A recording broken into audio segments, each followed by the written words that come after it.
evening, everybody. Welcome. We are live from Books and Books right here in Coral Gables, Florida, with thanks to the generous support of the Knight Foundation. Just a reminder to our internet audience, if at any time during tonight's presentation you'd like an autographed copy of the book, give us a call at the number on your screen. We'll get a book signed for you. We'll ship it to you free of charge for shipping here in the U.S. And for those of you that are here, if you could silence your cell phones, and don't forget to pick up a copy of the Books and Books newsletter. You can find these on the counter where tonight's books are being sold. This will give you a breakdown of all the great events we have here at Books and Books every night of the week. We've got 60 events every month, sometimes 4 a night, as you can see by this evening's festivities. We have Spanish events, kids events, poetry readings, first-time authors, and celebrity signings. And when you do visit our website, please give us your email address so we can keep you apprised of everything that goes on here so you don't miss a thing. And don't forget to visit our newest Books and Books location at the Arch Center downtown. We're in the historic Sears Tower. We've got a full bar and a full cafe and a bookstore there. It's quite an experience, so put that on your agenda when you're here. This evening, Books and Books is very happy to welcome Mr. Mike Greenberg, presenting his new novel, My Father's Wives. A graduate of the Medill School of Journalism at Northwestern University, Mr. Greenberg is the co-host of ESPN's Mike and Mike, one of my favorite shows, the highest-rated sports talk program in the United States. He's also the author of the New York Times best-selling books All You Could Ask For, Why My Wife Thinks I'm an Idiot, and Mike and Mike's Rules for Sports and Life. In this book, he brings us a poignant story of Jonathan Sweetwater and his search to understand himself, his marriage, and his late father. On his quest for understanding, Jonathan decides to track down his father's 5 ex-wives. Jonathan Tropper, the author of This Is Where I Leave You, says, turns out Greenberg knows a lot about than sports. He knows about men, the holes we dig ourselves into, and the mess we make trying to pull ourselves out. Here to tell us more about it, please give us a warm and Books and Books welcome, Mr. Mike Greenberg. Thank you. Thanks very much. Yeah, Tropper wrote me a blurb, which for me was like LeBron James complimenting me on my jump shot. Jonathan Tropper is probably my favorite contemporary American author. I mean, of people who are roughly my age, or if you're going to eliminate people like John Irving and Tom Wolfe, then I would put him in the night. He's not American, but I see you're reading the new Nick Hornby book, and that's another guy whose work I really like, and whose work I guess I hope someday to approximate. So he mentioned the book. The book is. This book is the result of a completely random meeting. So the first novel that I've always wanted to be a novelist. He mentioned the 2 novels that I've had published. I've actually written 4 novels. I can only prove 2 of them because no one ever published either of the first 2. But they're brilliant. The first novel that I had that got published was All You Could Ask For. I don't know if any of you read that, but that was a book that I wrote in honor of and in memory of a friend of my wife Stacy's and mine, Heidi, who died of breast cancer in September of 2009, and we donated and continue to donate 100% of the proceeds from that book to breast cancer. We've donated at this point about $120-something thousand, and we'll continue to. People, if you buy the book tonight, whatever portion of that proceed goes to me, will go to breast cancer. And some people have asked me, when will you stop giving them the money from the book? And I said, once they cure the disease. Once the disease is cured, then I'll start keeping the money. But anyway, so that was a story that was written in 3 distinctive female first-person voices. So while it was a very personal project, it was not a very personal story. So I knew that when I wrote my next one, I wanted to write something that was more personal. I wanted to write it in a voice that was mine. But I didn't have a story. So unlike the first book, which I had the story and I had to figure out who the characters were, this time I had the character and I needed to figure out what the story was. So one night I was in L.A., this is 3 years ago, at the ESPYs with my brother-in-law and a couple of other people, and he invited a guy that I've never met. I had never met him before, and I've never seen him since. And I was seated next to him at dinner. And we started talking, and he mentioned to me that his father was married 6 times. He said, my dad was married 6 times. For me, Mother's Day was always the most expensive day of the year. And I thought that was a funny thing, but the more I thought about it, I thought that's a really fascinating way to live. Like I couldn't put myself in that situation. My parents have been married 54 years. My dad is 82. I talk to him every day. To this day, I talk to him every day. And so I thought to myself, that's a fascinating story to begin with. So that was where I got the idea from. I said, okay, that's who this person is going to be. He's going to be a guy whose father was married 6 times. So then the story basically then you have to sort of put together the story in your head. So the story is about a guy, his name is Jonathan, as was mentioned. His father left when he was 9. His father left his family when he was 9 years old and went off and got married 5 more times, and Jonathan never wanted anything to do with him. But now Jonathan has grown up and his own life is sort of falling apart. His marriage is falling apart. His life is something of a mess, and he decides that what he needs to do is figure out once and for all who his father was to help him figure out who he is. But because his father is dead, he decides the only way he can do it is once and for all to meet the 5 women that his father was married to after he left. So those are my father's wives. And in so doing, he sort of figures out himself, and he figures out who his dad is, and he figures out what he wants to do. So that's the story of this book. So there's no sport. There is actually a little bit of sports in it, but it's not a book about sports. My first book, Why My Wife Thinks I'm an Idiot, was a little bit about sports. But these are the novels are something that I've always really wanted to do. I grew up in a place just like this, literally like this. My parents owned a bookstore in New York City, an independent bookstore, for 30 years. They just closed it a couple of weeks ago. Some of you, if any of you follow me on Twitter, you might have seen I tweeted the story. The New York Times did a story on my parents' store. It was called The Complete Traveler. And they closed it the last day, literally the last day was like January 18th. So they just closed it a few weeks ago, and just got to be too much. But so I love places like this. I love that there are stores still like this. And so that I've always wanted to be a writer. My parents were writers and they owned a bookstore. So I grew up in a bookstore. I worked in a bookstore every summer, my high school and college years.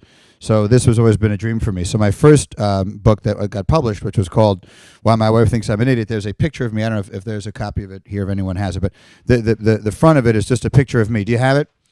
Yeah, this is a great story. So this is, thank you. So this is the cover. It's fairly self-indulgent. All right, I'm very hard to miss on it. So this book was released April 6th of 2006. So all of my life, having, again, grown up in a bookstore, all I ever wanted was to walk into a bookstore and buy a copy of my own book. That was sort of a life dream of mine. So April 6th, 2006, I drove to a bookstore quite close to where I live in Connecticut, and a place that I had a book signing scheduled like 3 weeks later. And right when I pull up in front, there's a huge sign in the window, "Come meet Greenie April 27th. There's a big picture just like this.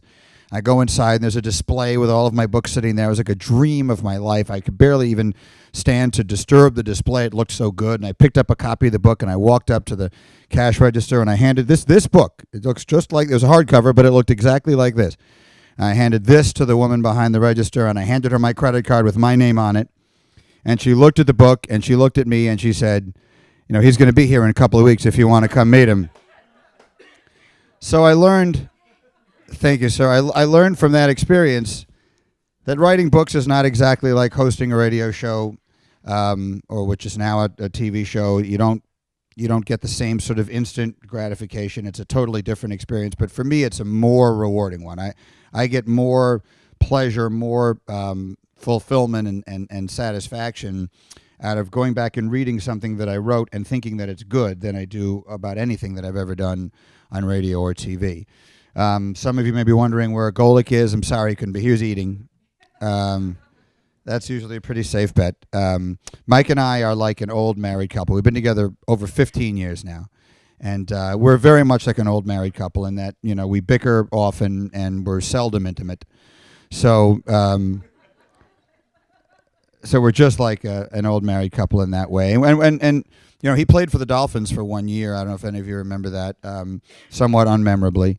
But you know, we come from two totally different kinds of sports families. You know, his dad was a football player, and he and his brothers were football players. His sons are football players. I come from a Jewish sports family, so we had season tickets to everything. And that's how I came and acquired my love of sports. So for me, it's been a wonderful this process. This is the last signing that I have planned as of right now with this book. I've done a lot of press. We did very well with media. We released the book around Super Bowl time, and it worked out because they had me on CBS This Morning, and they had me on Good Morning America. They had me on The Chew, which was hilarious. They had me on Rachel Ray. Did anybody see me on Rachel Ray? That was classic. Rachel, a big Jet fan, by the way. Rachel Ray, she's very nice. I was on Seth Meyers the other night. So we've got a lot of attention. The book, the reviews have been really good, and so I'm really thrilled. So this is sort of the end of this process for me, and I haven't decided. A lot of people have asked me what I'm planning to write next. I have an idea for a thriller. I have it in my head. The idea came to me here in Miami. We were here in June with my family when the NBA Finals were here. And I hope you all enjoyed that because they won't be back now for a really long time. But we were here for the NBA Finals, and my wife and my kids came down with me for that, and we were going through the airport, and literally something happened in the airport. I don't want to tell you what it is in case I decide to write the book. But something happened to me in the Miami airport. So that hopefully the next time I'm down here doing a book signing and I'm signing this new book, I'll tell you about the story of what happened to me in the Miami airport.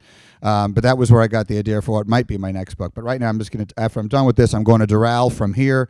I'm playing golf for the next 3 days. And yes, thank you. It's supposed to be okay. Isn't it a little windy? We're not supposed to rain, is it?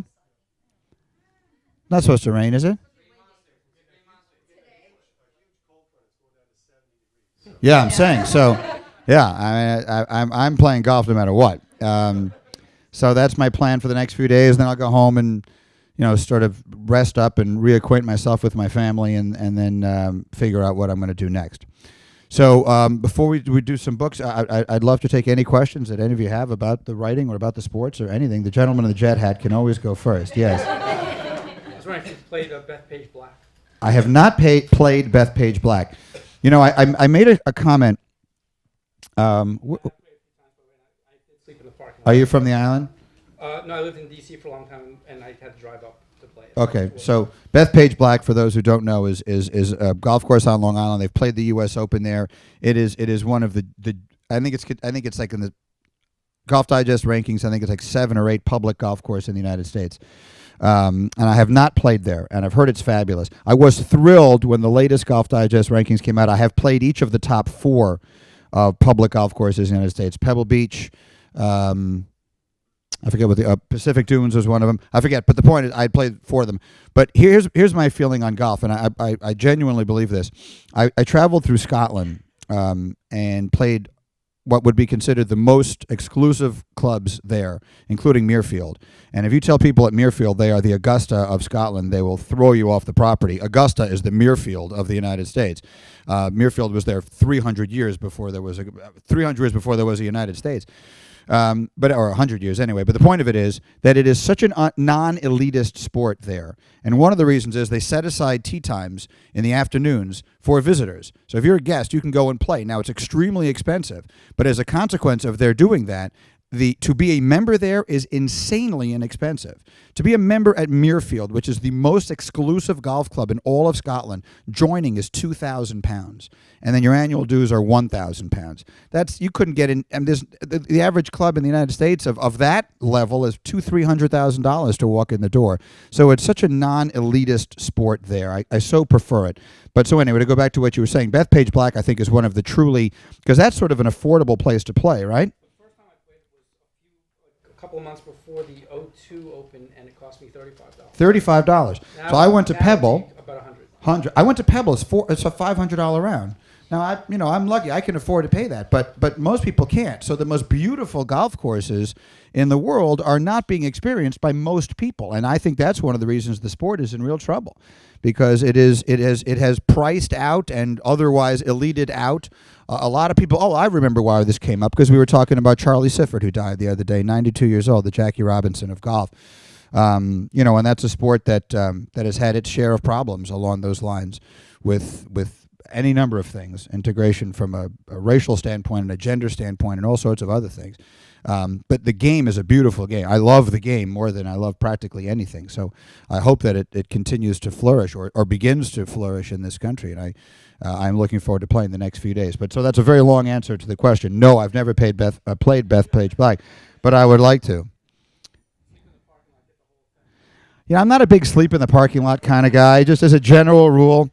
I know that's what people do, but I just don't see myself sleeping in the parking lot. Yes? I'm a sports journalist student. I'm looking to expand on broadcasting for sports. Do you have any tips for me? My advice to anyone who's interested in a career in sports broadcasting is really simple. Play 9 years in the NFL, because then you can be the host of the #1 sports talk show in America, even if you can neither read nor write. In a more serious way, there's a lot of stuff that's available to you now that was not available to me when I was a student. So, you can actually broadcast now, and no one may pay you to do it, but people may actually hear it.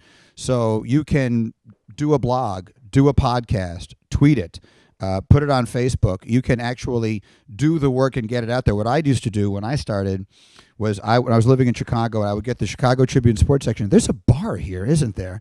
How awesome is that? I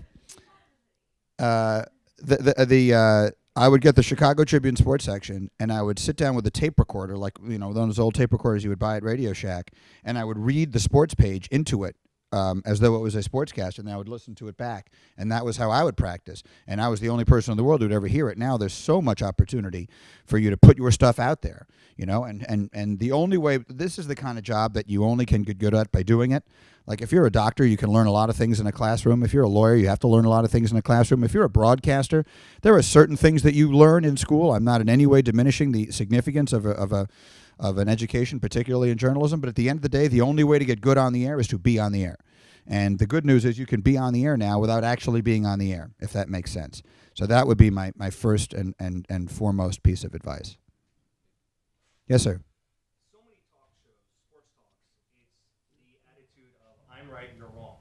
The thing I love about Mike and Mike is your famous I feel strongly both ways. Mm-hmm. When you started off, were they pushing you to have a firm opinion in everything you did, or did it just evolve naturally between how you do it, or how did that work out?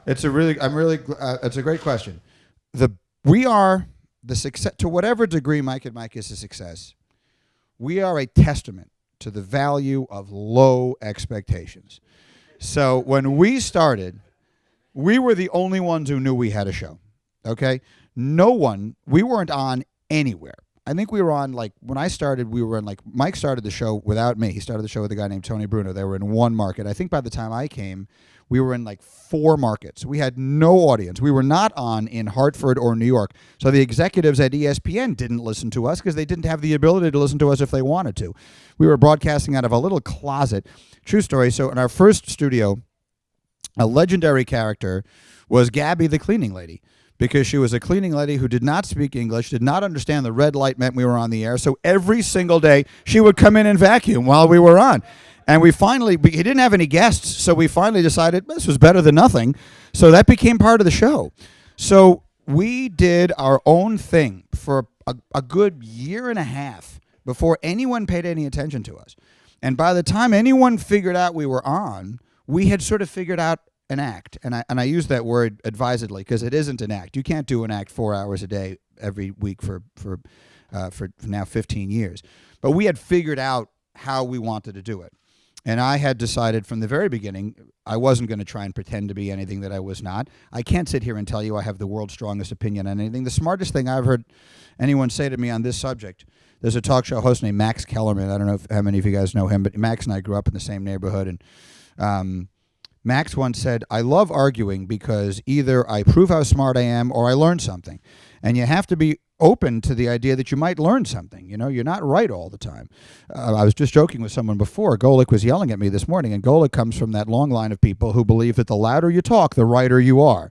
And that isn't necessarily the case. So I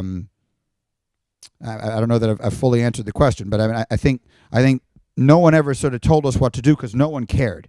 And it was really genuinely the answer. And by the time anyone started paying attention, we had sort of figured out what we were going to be, and it was just sort of working. Yes? Can you point to a specific moment on the show, either a guest or an interview, where you guys realized that, you had a big following, you had made it, I guess? Absolutely not. No, truly, I could not. People ask me that all the time. I guess there have been moments like the first time we were on the Letterman show was really something when we were invited to the White House. But the growth of the show, the way I would describe it is as follows. When you see your own kids every day, you don't notice how much they're growing. Then you see someone else's kids that you haven't seen in 2 years, and you're like, oh, my God, look how much they've grown. So we have been us every day for 15 years, and the show has grown so slowly and so incrementally that at no point did I wake up and say, my God, look how much bigger than we were yesterday. Bigger the show is than it was yesterday. So there have been little moments when the first time we sang Take Me Out to the Ball Game at Wrigley Field was great. I got to play tennis with Chris Everett one time. That was a lot of fun. The first pitch at Wrigley, the first one we ever threw was at Wrigley, and Golick bounced it in, and I did not, which was a thrill. We've had a lot of really good moments, and I suppose that would be the answer. Would be there are those kind of moments. There's never been a moment on the air. I guess our 10-year anniversary show, they had a bunch of people record like messages for us and stuff like that, and I was a little taken aback by how many people did and who the people were, and we're going to have our 15th anniversary show coming up in a couple of weeks, and I don't know what is exactly is planned. That all this stuff is being planned around us, but it'll be March 6th. Maybe that will be similar, but there really has never been an answer to your question. There's never been a moment that I thought to myself, "Wow, this has really changed everything." It's all happened very, very, very gradually. Anybody else? Yes. I know a lot of writers will write the ending before they write the beginning. Is that how you wrote this book, or do you write it in chronological? That's a great question. No. So the first one, I didn't write the ending, but I knew the ending before I wrote it. I knew the ending before I wrote the beginning. So as I say, there's two different ways, I think, to write it. Maybe there was 100 different ways to write a novel, but I could only think of two. One is you figure out who the people are going to be, and then you try and figure out the story, and that's what I did here. The other is you figure out what the story is going to be. You decide what the story is going to be, and then you put the people in it. So my first one, All You Could Ask For, that's what I did. I knew what the story was. I knew how I wanted them to meet, and I knew how I wanted it to end. So while I didn't write the ending, I knew the ending, and so I was writing towards the ending all along. In this case, I just made it up as I was going, and there are advantages and disadvantages to either way. I found I wasted a lot more this time. Like I had to go back and every once in a while I go back and say, what the hell was that? I rowrote something that just makes no sense, doesn't take me anywhere, and I wound up editing out a lot more. But I think that I think this book is better than my first book. I would like to go back and write my first book again because I love those women. I created these three women, and I wish I would like to go back and write them better because they deserve. They deserve the very best I could give them, and I did at the time. But I learned so much from that process that I just naturally, from having done it once, I was a better writer the second time around, and hopefully I'll be better, again the third time around, and then the 9th and the 10th. Yes.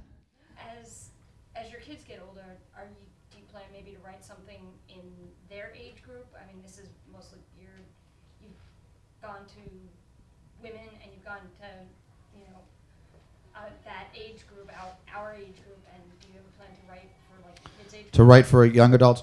No, I don't have any immediate plan to do that. My wife Stacy and I have kicked around the idea. We have discussed the idea of doing a children's book, but that would be literally a children's book. My kids are much older than that now. They're 14 and 12.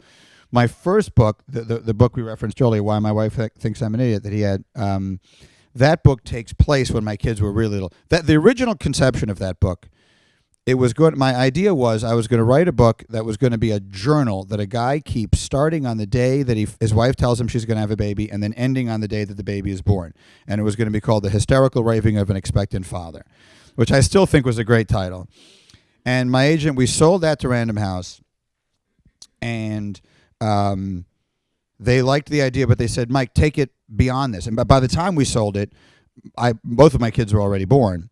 And so the book is actually divided up into three sections. There's the part where Stace was pregnant the first time, and then there's the part right after my first child, my daughter Nikki, was born, and then there's a part where Nikki, I think when I wrote it, Nikki was 5 and Stevie was 3, something like that. And now Nikki's 14 and Stevie's 12. In fact, my understanding is someone from Pretty Little Liars was here tonight. That's my daughter's favorite show. She lives and dies with that show. So I mean, I don't know who is A and who isn't A, but that's sort of the whole idea of that show. So my daughter has moved well, but my kids are both expressed an interest in and are reading this. All You Could Ask For is not a book that would interest them. It's about cancer, and it's not right for kids. Why My Wife Thinks I'm an Idiot is a great book for kids. The Mike and Mike's Rules for Sports and Life, that's really just a fun, coffee table sports-esque kind of thing. This one is the first one that I think I could see my kids reading and liking. So they'll read it. We'll see if they like it. Does anyone else have a question? Yes. In terms of your writing style, do you do a lot of your own self-editing as you write, or you write more stream of conscious and then maybe hand the first draft over to your editors? A little bit of both. So, a little bit of both. So when I wrote All You Could Ask For, it's written in the voices of 3 women. And so I knew I had to get the voices right? Because I knew if it didn't, the book was aimed at a female audience. And I knew that if I didn't get the voices right, that, like, to give you an analogy, my dad was a lawyer for many, many years. Going to see a movie that was like a courtroom drama with my dad was excruciating, because all he would do is point out how unrealistic everything was. And that ruined the movie. So, because you couldn't get lost in the story and you couldn't become connected with the characters if all you're thinking about is this is not accurate.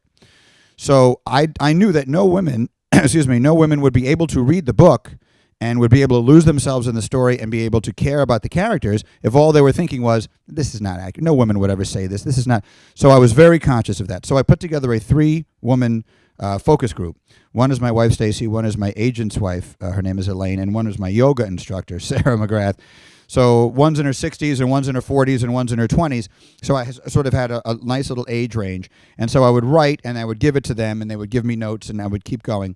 And my favorite note, I told this story a couple of times when I was doing press for that book. Sarah sent me a note that I still have where she wrote, Michael, no 28-year-old woman would ever use the word blouse. So I took out blouse and so that's how so that worked. So when I did this one, I thought I would do the same thing. So I wrote what probably amounts to about the first third of it, and I gave it to 3 women, 3 different women, 3 real smart women who are friends of mine. And this time I found it much less productive because they all had different opinions on what they wanted the story to be and what they liked and didn't like. And I found myself more confused. I mean, I appreciated their help, but I found myself more confused than anything else. So I decided, that's enough of that. I'm just going to write this. And by this time I had an editor, I have a publisher. I don't need, that as much anyway. So I then just wrote the whole book and gave it to my editor, and then she edited it, and we went from there. Now, while I'm actually writing, I'll go back. I can't write a lot in a day. I host a 4-hour show in the morning. I got a lot of stuff going on. I can't sit and write for 4 hours.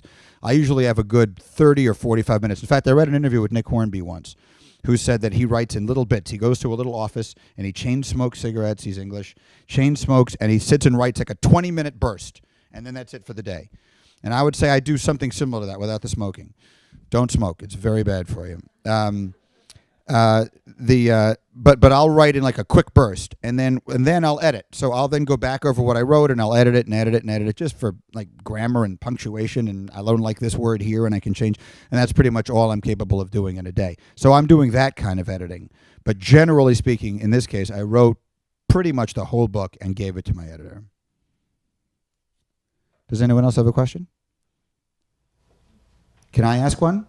There seem to be 2 sushi places on the corner. I landed, my flight was an hour and a half delayed. I'm starving. The second this is done, I'm going to eat. Does anyone have a recommendation of which of those 2 places is better? Do you like meat or you want sushi? Sushi sounded kind of good to me. We just drove past it. Is it red koi? If it's red koi, No, it's sushi samba and sushi maki. I'm sushi maki. Sushi maki. sushi maki. Red Sushi maki it is. All right, so shall I, how do you want, shall I sit down here and we'll just sign the books? Let me just say goodnight to our live stream audience. Okay. Quick reminder to our live stream audience, there's still time for you to call the number on your screen, buy a copy of the book. We'll have Mr. Greenberg sign it for you, and we'll ship it to wherever you are in the United States, free of charge. For those of you here in the house, we have my father's wives as well as all of Mr. Greenberg's previous titles for sale at the counter over there. He's going to be signing over here at the table to my left. So please, let's give Mike Greenberg a big hand. Thanks very much.